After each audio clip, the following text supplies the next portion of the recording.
सबसे पहले हम इसकी कंप्लायंस पे बात कर लेते हैं। अभी तक के हमने देखा है बहुत सारी ऐसी यूनिवर्सिटीज़ हैं जिन्होंने आपसे डिपॉज़िट लेकर कैश विथड्रॉ कर दिया या जिनके बारे में ये कॉन्स्पिरेसी आ रही है कि ये यूनिवर्सिटी आपको बाद में रिफंड नहीं करेगी।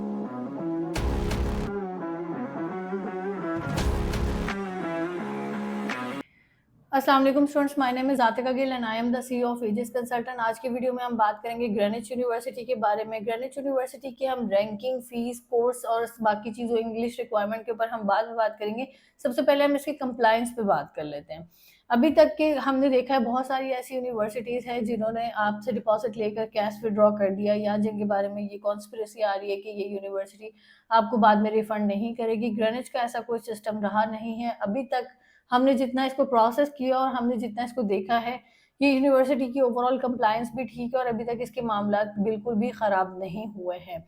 तो अगर आप अप्लाई करवाना चाहते हैं यूके में और स्पेसिफिकली लंदन एरिया में और आप अच्छी यूनिवर्सिटी देख रहे हो, तो आप ग्रीनिच को अपने माइंड में रख सकते हैं। लाइक ये one of the best university आप कह लो कि लंदन एरिया में अगर आप अप्लाई करते हो, तो आप उसको उसमें रख सकते हो।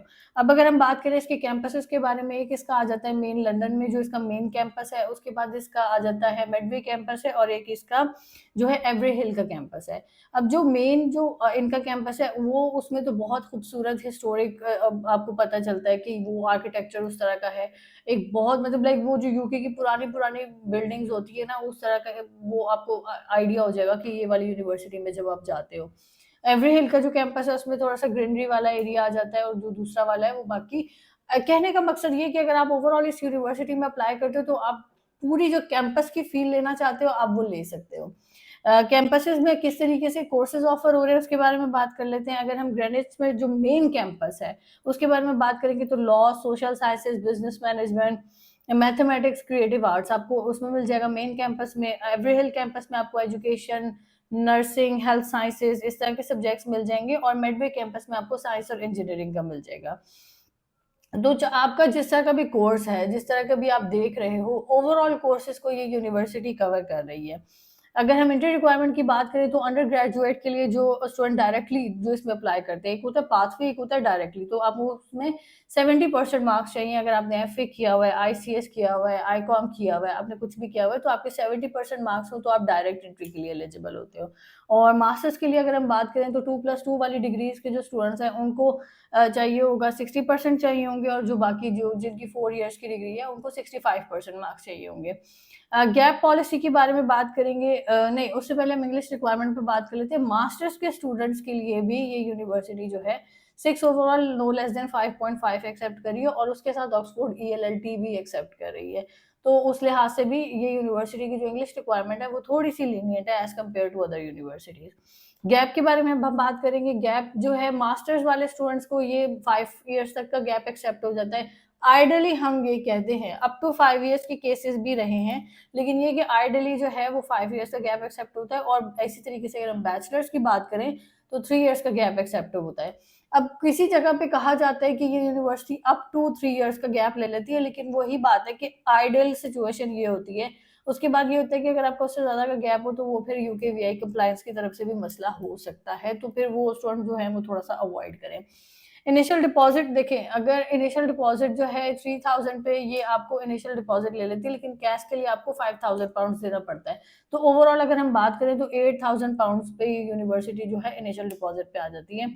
अगर हम यूजी के कोर्सेज़ की बात करते हैं तो ये आपको 17,500 पाउंड से लेके 18,500 पाउंड्स तक मिल जाएँगे। जो पीजी के जो बिज़नेस के कोर्सेज़ हैं, उसमें आपको 18,700 तक मिलेंगे। उसके अलावा जितने भी पीजी के कोर्सेज़ हैं वो 17,975 पे मिलेंगे।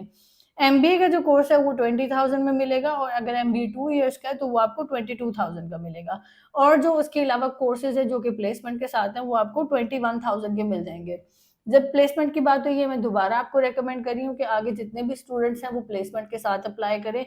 भले आप थोड़ा-सा आपको बजट में ऊपर-नीचे हो जाएगा, लेकिन वो आपको पूरा 1 साल देता है। तो प्लेसमेंट को आपने मिस नहीं करना है। अब अच्छा जो मैंने आपको कहा था कि पहले 8000 पाउंड, नॉर्मली अगर 16,000 17,000 के राउंड अबाउट फीस फॉल करी तो वो 8000 तक की बात आ जाती है, लेकिन अगर आपकी इससे ज़्यादा की वो है फीस आ रही है, तो फिर आपको 50% तक डिपॉजिट, लाइक 3000 आपने इनिशियल दिया कैश के लिए, आपको 50% तक अपनी फीस पे करनी पड़ेगी। फ्लेक्सिबल फीस पेमेंट होता है, यूनिवर्सिटी आपको उस तरह से तंग नहीं करती है। अगर आप यूनिवर्सिटी के साथ कांटेक्ट में रहो तो फिर आगे जाकर जो है, आगे आपके साथ यूनिवर्सिटी किसी न किसी हद तक लीनियंसी दिखा देती है। अंडर ग्रेजुएट की जो आपको स्कॉलरशिप मिलती है वो 8000 पाउंड्स तक की भी मिल जाती है, डिपेंड करता है प्रोफाइल टू प्रोफाइल। और अगर पोस्ट ग्रेड की बात करें तो 3000 पाउंड्स की आपको स्कॉलरशिप मिल जाती है। तो वो अगर अब हम देखें कि 17000 का कोर्स है, 3000 की स्कॉलरशिप मिली है, तो वो फिर आप पीछे आ जाते हो, लाइक आपका वही ब्रैकेट बन जाता है 8000 वाला। उसके अलावा अगर हम बात करें, जो स्टूडेंट्स एमओआई का पूछते हैं, एमओआई इस यूनिवर्सिटी में बिल्कुल भी नहीं एक्सेप्टेबल, और एमओआई के बाद जान छोड़ भी दें। उसके अलावा आ जाती है एमआरएस के कोर्सेज हैं, वो ये यूनिवर्सिटी अवेलेबल नहीं है इसमें। आप ना उसमें अपना, अगर आपको वेबसाइट पे कोई कोर्स मिल भी रहा हो तो आप अप्लाई करके अपना टाइम यहाँ से वेस्ट ना करिएगा। उसके अलावा जो क्वालिफाई के डिप्लोमास हैं, जो लेवल 4-5 के बने हैं, वो वाला जो है सिस्टम, वो भी आप अप्लाई नहीं कर सकते। आपने ये चीज़ें एंट्री रिक्वायरमेंट को चेक कर लेना अप्लाई करने से पहले, क्योंकि अब वैसे भी जनवरी 2026 के लिए टाइम बहुत थोड़ा रह गया, तो अब हम खेल नहीं सकते, हम देख नहीं सकते अच्छा हम इसमें अप्लाई करते हैं तो नहीं। अब वैसे भी स्टूडेंट को एडवाइस होती है, जब आप अप्लाई कर रहे हो तो आप 4 से 5 यूनिवर्सिटीज़ में तो मिनिमम करो। रैंकिंग की बात करेंगे तो अमेजिंग रैंकिंग है इसकी, 5th इन द यूके है for delivering degrees around the world. First class rating है by the people and planet university league. और अगर हम बात करते हैं, नंबर 1 में है university in the UK for career services, और number 1 modern London university for graduate prospects. तो ये ओवरऑल इसकी रैंकिंग की बात है। इस रैंकिंग के हिसाब से भी अगर आप देखें तो ये अच्छी जगह पे फॉल कर रही है। पर्सनली मुझे बड़ी पसंद है ये यूनिवर्सिटी। तो फिर अगर आप अप्लाई वैसे भी करना चाहते हैं तो आप हमसे कांटेक्ट कर सकते हैं। आप किसी और से भी कांटेक्ट करें तो फिर आप अप्लाई करवा सकते हैं। लेकिन उसमें ये है कि जब आपने इन चीज़ों को ध्यान में रखना है, जब भी आप अप्लाई करो, कहीं से भी करो, किसी से भी करो, और रैंकिंग को स्पेसिफिकली याद रखना है, ये आपके लिए बड़ी इंपॉर्टेंट रहेगी।